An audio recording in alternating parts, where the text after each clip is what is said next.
Монголын шүүгчдийн холбооноос эрхлэн явуулдаг ярьж буй хууль нэвтрүүлгийн ээлж дугаар эхэлж байна. Манай өнөөдрийн дугаарт Баянгол хан уул сонгон хайрхан дүүргийн иргэний хэргийн хан шатны шүүхийн шүүгч Ариун Болд хүрэлцэн ирээд байна. Баянгол хан уул сонгон хайрхан дүүргийн иргэний хэргийн анхан шатны тойргийн шүүхийн шүүгч Ариун Болд. Отгон тэнгэр их сургуулийг эрхцүүч мэргэжлэр 2002-оос 2006 онд төгссөн хууль зүйн магистр зэрэгтэй хууль зүйн докторант. Хөх зурлаг хариуцлагатай хувьцаат компанид хуулийн зөвлөх Хинтээ аймгийн цагдаагийн газарт эрүүгийн тоо бүртгэлийн мэргэжилтнээр Хинтээ аймгийн давж заалдах шатны шүүхэд ерөнхий шүүгчийн туслах, Дорнод аймагт байрлах эрүүгийн хэргийн давж заалдах шатны 1-р шүүхэд ерөнхий шүүгчийн туслах 2013-аас 2014 он. Хинтээ аймаг дахь шүүхийн тамгын газарт шүүхийн зохион байгуулалт хариуцсан ахлах мэргэжилтнээр 2014-өөс 2018 он. Хуулийн фирмд ахлах өмгөөлөгчөөр 2019-с 2022 онд, Монгол улсын ерөнхийлөгчийн 2022 оны 10 дугаар сарын 25-ны өдрийн зарилгаар сонгон хайрхан дүүргийн иргэний хэргийн анхан шатны шүүхийн шүүгчээр, Монгол улсын ерөнхийлөгчийн 2024 оны 12 дугаар сарын 28-ны өдрийн зарилгаар Баянгол хан уул сонгон хайрхан дүүргийн иргэний хэргийн анхан шатны тойргийн шүүхийн шүүгчээр томилогдсон ажиллаж байна. За энэ удаагийн дугаарын зочин хөтлөгчөөр оролцогчоор Хүмүүнлэгийн ухааны их сургуулийн багш сэтгүүлч Ариун оролцож байна. За танаас эхний асуултыг асууя. Иргэний хэрэг шүүхэд хянан шийдвэрлэх ажиллагаанд 3 дахь этгээдийн талаарх юм ойлголт байдаг. Та энэ тухай товчхон ярьж өгөөч. За баярлалаа. Юуны үзэгчтэй энэ өдрийн мэндийг хүргэе. Танд гэсэн өнөөдрийн мэндийг хүргэе. За иргэний хэрэг шүүхэд хянан шийдвэрлэх ажиллагаа гэдэг маань бол иргэний хуулийн эдрөнгийн ба эдрөнгийн бус амны эрхийн маргааны талаар эрхэн зөрчигдсөн этгээд нэхэмжигч хариуцагч нарын хооронд үүсэж байгаа маргаан байдаг. За уг маргаанд бол 3 дахь этгээд оролцож байгаа асуудал бол хуулиар зохицуулсан байдаг. Өөрөөр хэлбэл эрхэмж хариуцагч нарын хооронд үүссэн маргаанд эрхчлэн хөндөгдсөн байгаа 3 дахь этгээдийн асуудлаар зохиогчд буюу эрхэмж хариуцагч нар өөрийнхөө хүсэлтээр шүүх тусал гаргаад шүүхээс үнэхээр энэтэй эрхчлэн хүрсэн байна гэж үзэх юм бол шүүх бол маргаанаар оролцуулж нэг мөнгөний шийдэгдэх ийм зохицуулт байгаад байгаа.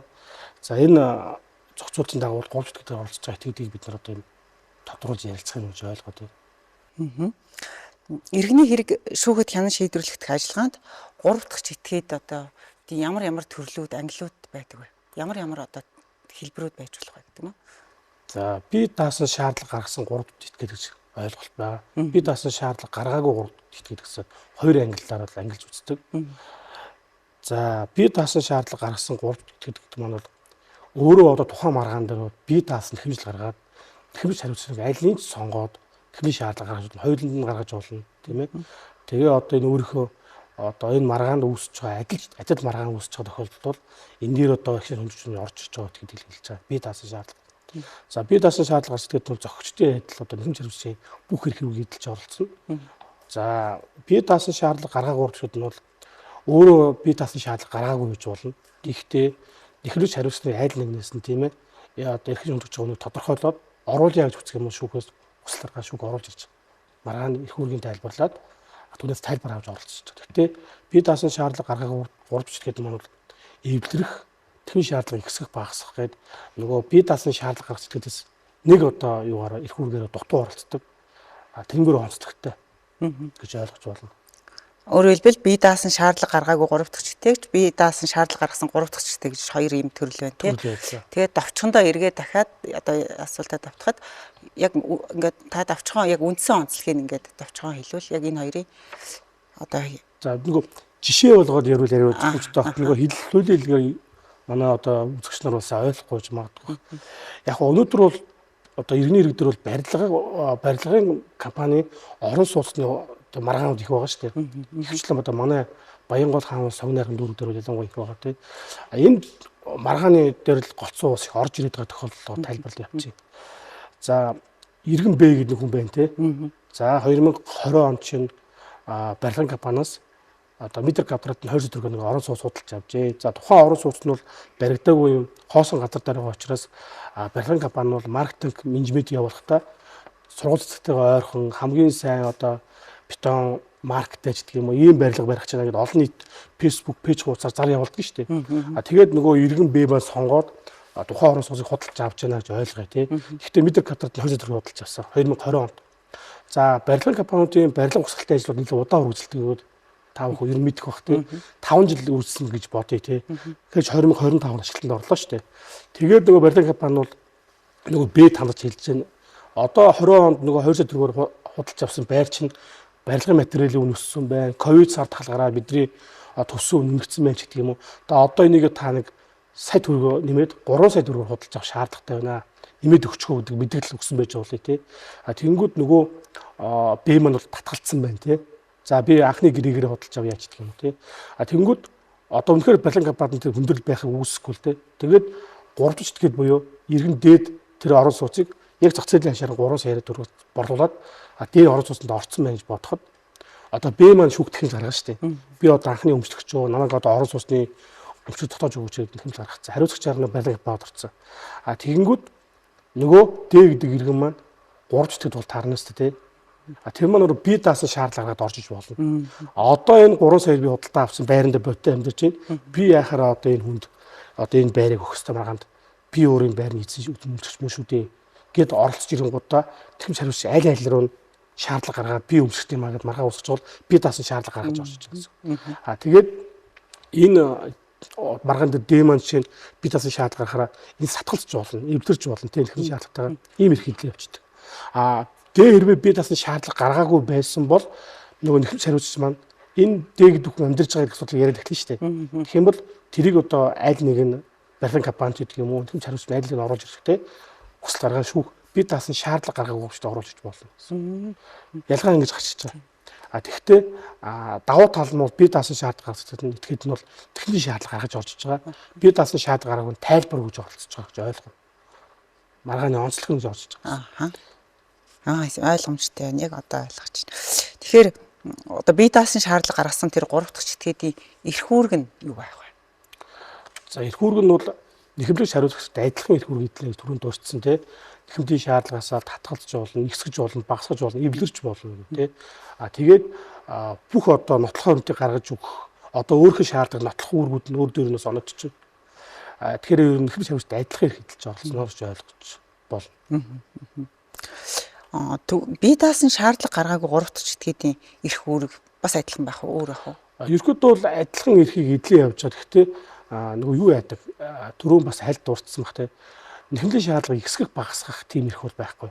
Яг бол өөрөө би даасан нэхэмл гаргаагүй юм чинь зөвхөн өөрөө тайлбар өгж оролцож байгаа шүү дээ. Гэхдээ би даасан шаардлага өөртөө онцлог нь юу гэхээр нөгөө нэхэмж шавж айлыг дэмжиж оролцсон. Дэмжиж одоо энэ нөгөө түрүүний одоо кейсээр бол нэхэмлэгч Б-г дэмжих үү, барилгын компани дэмжих үү гэдэг асуудлаар л орж ирнэ. Би даасан шаардлага гаргаагүй гот. Ер нь их тохиолдолд барилгын компани дэмжиж орж ирдэг л дээ.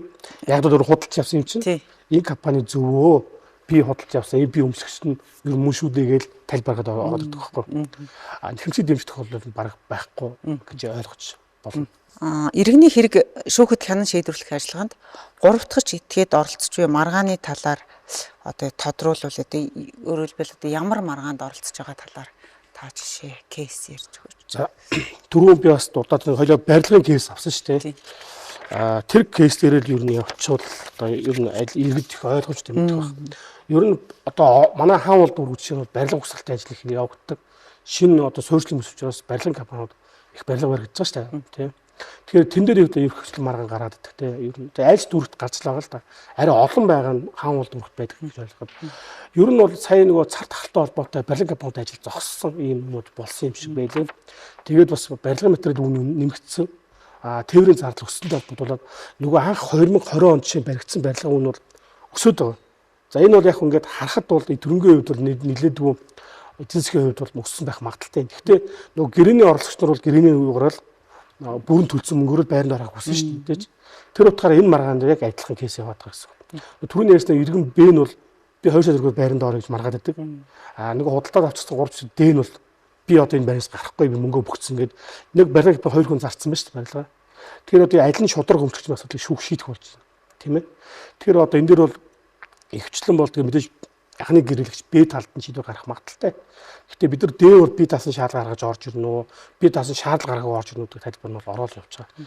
Яг онцлог нь бол барилга угсралтын маргаан дээр л их гараад байна хэлэх гээд байна. Жишээ нь бол биений хувьд бол 24 25 оны одоо шийдвэрлсэн хэрэгт бол бие даасан шаардлага одоо гарсан гаргааг уурчд орсон тохиолдол 84 дэх байхгүй. Эндээс бол барилга угсралттай холбоотой энэ орон зүгт утгасан маргаан дээр бол 24 32 одоо ийм бие даасан шаардлага гаргаагүй этгээд бие даасан шаардлага гаргасан үе эдит 32 юм уу ийм маргаа орж ирсэн байна. Шийдвэрлсэн байна гэж ойлгоно. Товчхондоо бол яг ийм тоол байна л да. Саяны таны жишээ авсан нөгөө кейстэй адилхан ер нь орон сууц захиалан бариулах тийм үүргийн зөрчлийн урмаас хохирсон иргэдийн тоо их байгаа нь үнэн баг. Яг одоо яг ийм асуудалтай үзэгчд бид хоёрыг үзээ сууж байвал та одоо энэ иргэдэд одоо хамгийн ихний алхам нь юу хийх вэ гэдэг юм хамгийн анхан шатны юм хуулийн зөвлөгөө таавал. За шүүгч бол хуулийн зөвлөгөө өгөх бол зохимжгүй. За мэдээлэл чанартай зүйлийг яриад явж байгаа ойлгож байгаа. Яг ер нь бол барилга угсралтын компанид нь хариуцлага асуул яригдж байгаа шүү дээ. Мэдээж өөрсдөө мэдээж тэр барилга угсралтын ажил явуулахдаа төсөв барилгын төсөв зохиохдоо эдийн засгийн суурь бүт зохиохдоо энэ барилга хэдэн хугацаанд барих уу? Эдийн засгийн маань нөөц боломж хөрөнгө оруулалт ямар судалчаад уг нь бол иргэдэд ингээд орон сууцаа захиалах юм зараа тавиад гэрээний санал тавьж шүү дээ. Тэгээд нэг иргэд маань мэдээж одоо худалж аваад бүр мөнгө төлсөн байр те. Ингээд барилгын угсралтын зардал өссөнгүүд одоо ингээд өсчлөө шүү дээ. Ингээд нэмж мөнгө өгөх чинь бизнесийн хувьд гэсэн нэг худалдаа гэрээний зохимжгүй те. Тэгээд яг чарахгүй нэг иймэрхүү юм болоод явцдаг. Тэгэхээр бол яг иргэд маань бол энэ бол ямар ч юм гэрээгээ бол байгуулад тэгээд одоо худалдаа гэрээний тохироо байгуулсан тал дээр бол ер нь хвчлэн бол ер нь иргэд бол гайгүй байгуулчихдээ. Тэгэхээр яг зүгээр барилгын компанитай холбоотой юм болоод байгаа байхгүй юу? Цаана бол тэгэхээр одоо иргэд бол анхаарах зүйл нь бол бартерын байр гэж байгаад сонссон баг тий. Тэр байр нь бас болгоомжтой хандмаар. Яг тэр чинь нөгөө барилга угсралтын компани цонхны ажил ч юм уу, туслан гүйж компани ажил хийдэг нэг пакэж шахуулдаг ч юм уу. Эсвэл гадна басаад ажил хийдэг тий. Энэ дээр нэг өөртөө нэг бас хөрөнгө оруулалт нь таараа байдаг юм уу? Орон сууцаараа ингээд нөгөө ирээдүйд бий болох орон сууцаараа зарим төлбөр хийгддэг л та. Тэгэхээр тэр төлбөр дээр нь авсан байраа нөгөө хүмүүс маань арай хямдхан үнээр иргэд зараад байдаг байхгүй. Туслан гүйж компани гэсэн тий. Тэгэхэмгүй тэр байр нь өөрөө бас дараа нөгөө үндсэн барилгын компани өөр хүн зарцсан байх тохиолдол гарна бас. Давхарлаа гэдэг гэсэн байхгүй. Тэгэхээр бартерын байраас болгоомжтой ханд үндсэн компанитайгаа болж игэл худалдаудаа гэрээ байгуулах шаардлагатай байдаг. За байгуулсан мөртлөө сая ингэ гараад байгаа шүү дээ.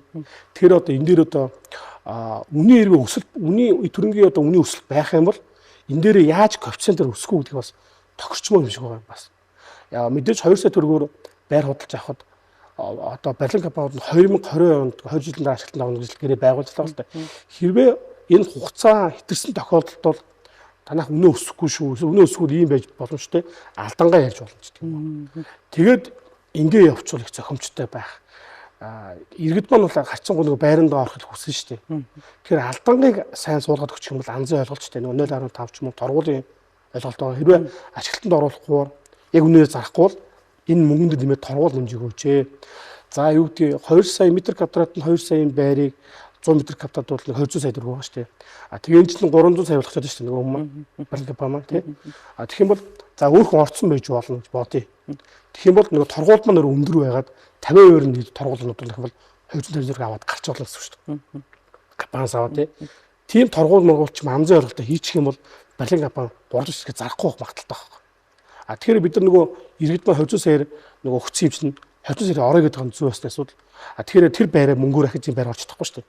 Магадгүй торгуулаа өндөр тавиад өгсөн бол гэрэн дээрээ байранд орохгүйгээр торгуул мөнгө буцаага авчих юм бол нөгөө компаниас ямар ч асуудалгүй дараагийн өөр ойролцоо үнээр байрах боломжтой байна гэж бодъё тий.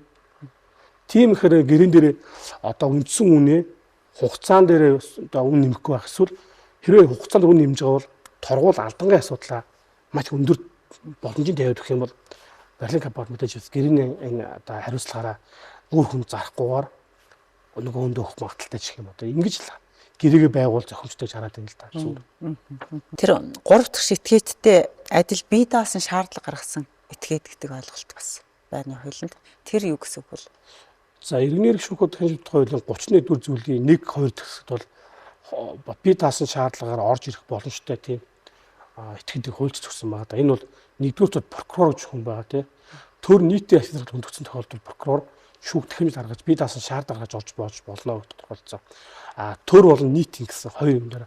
За төрийн байгууллагын ач холбогдолыг хамгаалж яаж оролцдог юм бэ гэж прокурор төрийн байгууллага татан буугдсан байж болно тий.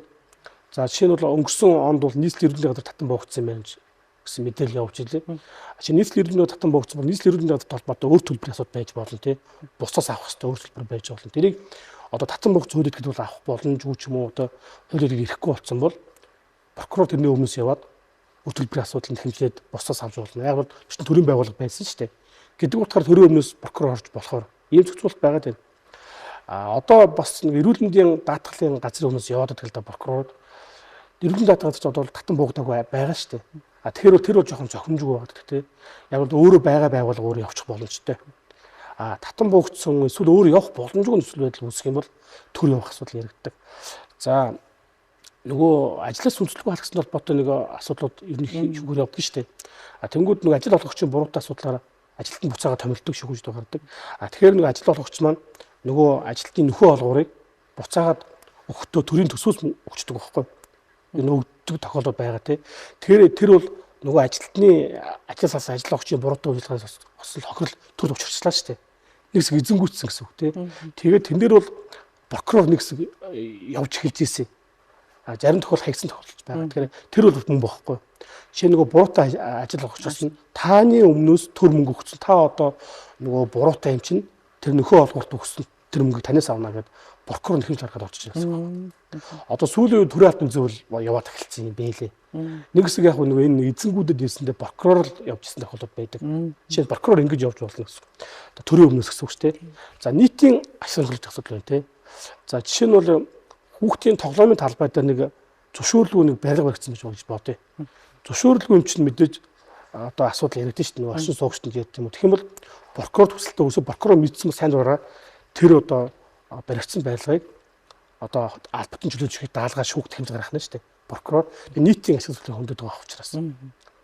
Тэгээ прокурор ийм хувь тохиолдол явна гэж байна. За дараагийн ойлголт нь бол бусдын эрхчлэл хамгаалж оролцож байгаа этгээд тий бусдыг шиг хамгаалж байгаа этгээд гэсэн үг байхгүй. Энэ дээр яг ерөөд нь бол товчхондоо ингээ кейсээр бол хүүхдийн асуудал хийж үү тий хүчлэлтийн асуудал тий хүчлэгдсэн хүүхдийн асуудал хөндөх юм бол хүчлэгдсэн хүний хүүхдийг эцэг их нь биш маяг хүчлсэн хүмүүс яваад байгаа асуудал байна гэж ойлгоо тий. Эсвэл асуумжийн газар байдаг шүү дээ. Хүүхдүүдийг одоо асар хамгаалж байгаа. Тэр бол тухайн хүүхдүүдийг эрх шиг хамгаалж байгаа учраас тухайн хүүхдийн эсрэг сургуулийн хамтад шүүгт хэмжиж гаргаж болно гэсэн үг байхгүй. Одоо хүүхдийн өмнөөс гэх юм уу та. Одоо сүүлийн үед нэг одоо сошиал дээр хүүхдийн нэг дээрх ч юм уу насны хүүхд толботой юм бас сошиал янз бүрийн одоо нэг төрд нь халдах, айлгаж хичээх бүтгэх ч юм уу байхыг үгүйсгүй юм яваад байгаа шүү дээ.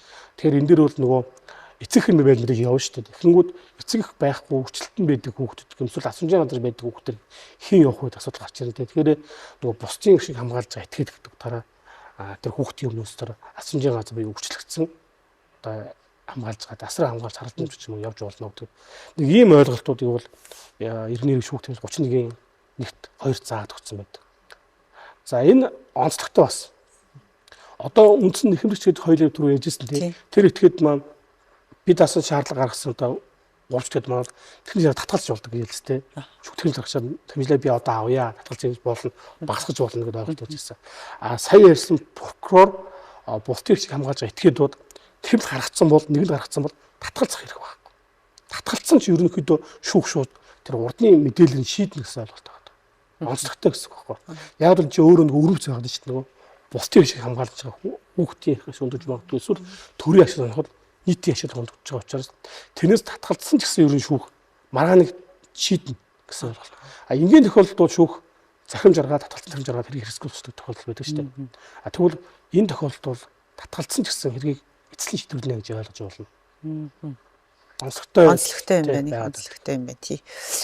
Түрүүн таны ярьсан ярианаас дахиад тодруулахад бид одоо шүүхэд ингээд бие даасан шаардлага гаргаж 3 дахь этгээдээс оролцохоос өмнө гэрээ хийхдээ тий стандарт гэрээ хийхээс илүү одоо нөгөө үн хөлс цаг хугацаа ханшийн өсөлтөнд дээр анхаарах хэрэгтэй мэт санагдлаа. Та энэ тухайд дэлгэрүүлж ярьж өгөөч.